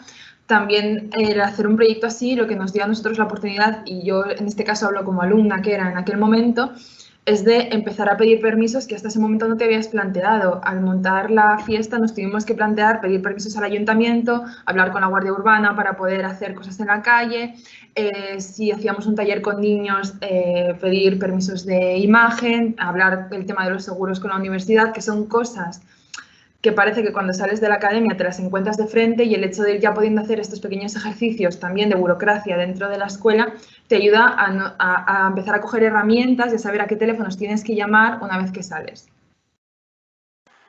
Es que saber moverte en ese mundo es esencial y es un aprendizaje, yo creo, imprescindible. Y como bien comentas, Conchi, el hecho de que lo tengas que hacer, porque si no lo que estás proyectando no tira para adelante, creo que eso te pone en una situación de necesidad que te espabila mucho, ¿no? Yo simplemente comentaba el caso de Kansai, que es como más complejo y no es un caso directamente relacionado con una licencia obtenida, sino cómo se ha convertido en una licencia posible. Es decir, cómo el caso de Kansai al final ha podido ser un proyecto de arquitectura que se ha desarrollado y demás y tendrá su pertinente licencia de obra, etc. Me refiero a que realmente el hecho de que hubiese nacido, ¿no?, como una reivindicación de los usuarios de Kansai, que puso en valor su actividad, que generó ese dossier que os decíamos, que se acompañó durante un año y luego ya dio un primer paso, que es que entró en los canales de la administración y pasó a manos de BIMSA, y BIMSA fue la que lo formalizó como concurso de arquitectura. Entre otras cosas, abro comillas, eso, precisamente, entre otras cosas, fue lo que nos dejó a arquitectos de cabecera fuera del proceso, porque ya no cumplíamos toda una serie de requisitos que BIMSA lanzaba para poder desarrollar el proyecto de Kansai. Curiosidades de la vida, vamos a hacerlo así. En ese sentido, que hubiese sido óptimo pues haber tenido un punto más de capacidad de reacción y de poder haber seguido en el proceso. Todo enseña, ¿no? Pero seguro que saber moverse en la gestión de la administración, de los momentos administrativos, es parte del proyecto esencial. Y saber proyectarlos, cuándo pedirlos, en qué momento, cómo intensificarlos, es parte del éxito de la propuesta. Es tan importante como un buen diseño. Van en paralelo. Lanzo otra pregunta. ¿Qué importancia le dais a la necesidad de contar con una mayor superficie de espacios públicos verdes, como plazas o parques, en una ciudad como Barcelona, de las más densas del mundo y con mayor déficit en este sentido? Raúl, te puedes sumar a la respuesta también, ¿no? Yo he hablado muchísimo ya. No, bueno, a ver, por la invitación. Creo que la ciudad es interdependiente y esto es el concepto que enmarca cualquier tipo de reflexión alrededor de la ciudad. Es decir, ¿Barcelona necesita más espacios públicos verdes? Sí. ¿Cómo son estos espacios públicos? Interdependencia. Es decir, si generamos grandes suburbios que dependan del coche, las plazas de Barcelona van a ser plazas duras y no plazas blandas con árboles, porque necesitaremos lugares de aparcamiento para estos coches, de la gente que se traslada al centro. Hay que generar, desde nuestro punto de vista, unas ciudades que sean más policéntricas y, sobre todo, que no dependan de, o que no hipotequen a través del coche todo el espacio público. Y es lo que estamos viendo, por ejemplo, todas las posibilidades del urbanismo táctico, las superillas, la gran pregunta de qué va a pasar con la ciudad después del confinamiento, qué va a pasar con el comercio local, vamos a volver a una ciudad dominada por el coche o no, vamos a creernos que la bicicleta no es un transporte para pasarlo bien el fin de semana, sino que puede ser realmente una alternativa al coche de uso diario, etcétera, etcétera. Yo creo que estas son estrategias que hay que pensarlas de forma conjunta, no solo con una única herramienta de normativa o de planeamiento, de urbanismo táctico, sino que son herramientas transversales que, desde mi punto de vista, solo surgen cuando hay discusiones detrás de equipos multidisciplinares y que incorporan muchas voces, la del ciclista, la del que está haciendo la normativa, la del urbanista, la del vecino, la del que vive en un suburbio, la del que coge el autobús, etcétera, etcétera. Estos son, yo creo, el tipo de discusiones que nos harán llegar a respuestas satisfactorias. Ahora, volviendo a la respuesta corta, ¿hace falta más espacio verde en Barcelona? Pues posiblemente sí. La pregunta es, bueno, ¿cómo llegamos a él, ¿no? Voy a lanzar otra pregunta, ya que tengo el micro. Esto es, nos lo hacen como broma, pero yo creo que tiene que ver con el tema de la normativa. Y es que la carpintería, entiendo que es la de la nave L, no cumple con las microventilaciones que pide la normativa. ¿Cómo resolvemos eso? Hay microventilación por todos lados, ¿no, Sara? Eso te iba a decir, o sea, realmente no cumple las microventilaciones, pero bueno, si lo tuviera a mano te lo enseñaba, el detalle constructivo. En realidad son paneles de policarbonato. Se sabe que es una respuesta temporal al problema. O sea, lo que hemos hecho es coger la ventana previa a que había en la nave, pero que estaba tapiada porque en una segunda etapa, antes de que llegaran los artistas y todo, se hicieron las aberturas más pequeñas. Entonces, se hace como toda una especie de arqueología del edificio y nos dimos cuenta de que había estas otras ventanas que nos permitían, afortunadamente, poner entero un panel de policarbonato, que así aprovechábamos la pieza y es un sistema muy simple, puesto con perfiles metálicos. O sea, sabemos que es una solución temporal. Por la ventilación no hay que preocuparse porque realmente corre mucho aire y hay mucho sol y todo. Y bueno, esto es, como decía Raúl, como el mientras tanto, ¿no? O sea, de cumplir cumple, pero es en espera de que realmente se haga una intervención bien hecha, digamos. No bien hecha, sino consistente. A mí, si me permitís, ahora que has dicho esto, y Raúl también lo ha comentado mientras tanto, y precisamente el otro día hablábamos con Sandra un poco de algún tema importante a plasmar aquí en la conversación, y hablábamos de eso precisamente. A ver, creemos importante que no se confunda este mientras tanto con la consolidación de la precariedad. No tiene nada que ver, ¿eh? Es decir, muchas veces se nos ha dicho, claro, es que vosotros llegáis a un sitio y bueno, está mal y entonces hacéis que ese estar mal sea llevadero. No nos confundamos. O sea, lo que intentamos hacer es mejorar una situación mientras, evidentemente, se está reivindicando, lo primero de todo, la mejora de la misma y, sobre todo, revertir un proceso de degradación. Eso es lo más importante, o sea, revertir el proceso de degradación. Y en el caso de las cosas es clarísimo, porque si en la nave Foseco se hubiese hecho una intervención a 40 y pico euros metro cuadrado, como hemos hecho en la nave L, esa nave hubiese estado esperando la gran inversión de un proyecto fantástico que ha hecho Nuja Arquitectas y que ahora mismo va a costar muchísimo más porque simplemente se ha caído el techo. En el 2006 no se había caído y en el 2020 se ha caído. Y eso es un problema. Si se hubiese revertido el proceso de degradación con una intervención efímera etcétera, etcétera, con toda una estrategia de intervención como la que hemos planteado en ADL, yo creo que el resultado ahora mismo y la inversión pública para mejorar la FOSECO hubiese sido muy diferente. Este es un comentario que se ha escrito durante tu última intervención, Ivonne, y que va en relación, que si quiere contestarlo Conchi Sorait, creo que también es bastante pertinente, pero es un inciso. Dice, lo que me fastidia es tener que maquillar soluciones y vestirlas de provisionales para esquivar la normativa que asfixia según mi punto de vista. Bueno, yo estoy de acuerdo que poner más normativas de las necesarias es algo contraproductivo y en algunos casos como arquitectos nos encontramos con ello, pero también he de decir que ahora con el COVID nos hemos dado cuenta que incluso haría falta normativas que hicieran que la dimensión mínima de las habitaciones, como decía Raúl, fuera otra, ¿no? O sea, yo creo que hace falta una revisión. Tanto sería como para sacar algunas normativas que están obsoletas como para agregar otras que son sumamente pertinentes. No tanto como sumar normativas, sino hacer como una revisión. Y que estas normativas pueden tener un doble filo, que era un poco lo que decía, bueno, pues si ahora la normativa mínima para una habitación son 6 metros cuadrados, nosotros consideramos que es poco, pero con la presión económica que hay ahora mismo sobre las viviendas nos estamos asegurando de que esos 6 metros cuadrados no se conviertan en 4 o en 3. O sea, que está también como esta doble vertiente. Obviamente nosotros lo queremos para mejorarla, pero eso también está tapando a que haya ciertos intereses que lo que hagan sea buscar lo contrario, ¿no? Pero luego también está, yo creo que la posibilidad de que con estas acciones, vamos a decir, fuera de normativa, en realidad lo que estás es informando una posibilidad de atacar la normativa. Es decir, vas haciendo algo que puede poner en crisis o puede poner en cuestión la normativa pertinente y la revisas, ¿no? Entonces, es como una labor como casi inevitable, ¿no? Ir como provocando situaciones. Entonces, cuando tú provocas esas situaciones, y la del COVID sería la provocación máxima que hemos vivido de golpe, ¿no? Y ha excitado muchísimas cuestiones en base a las normativas existentes de habitabilidad, etcétera.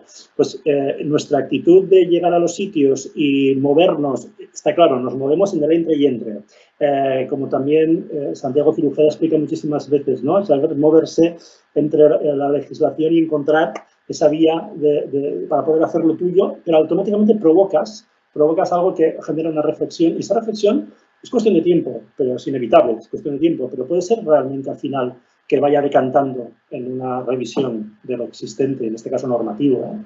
O sea, nos toca este papel de provocadores de situaciones y de acciones, ¿no? Muy bien, pues si os parece, cerramos aquí la discusión y le doy paso a Sandra Bestraten. Muchísimas gracias. Muchísimas gracias, arquitectos de cabecera, por esta gran labor, por este tiempo que nos habéis regalado para compartir todo vuestro aprendizaje, y yo creo que desde el Colegio de Arquitectos os agradecemos el esfuerzo por compartirlo, porque creo que realmente tenemos que ser más creativos que nunca para poder dar respuesta a todas las necesidades que la sociedad tiene hoy. Así que muchísimas gracias a todos y nos vemos el martes que viene en la tercera edición. Muchísimas gracias, arquitectos de cabecera. Gracias. A vosotros. Gracias. Un saludo.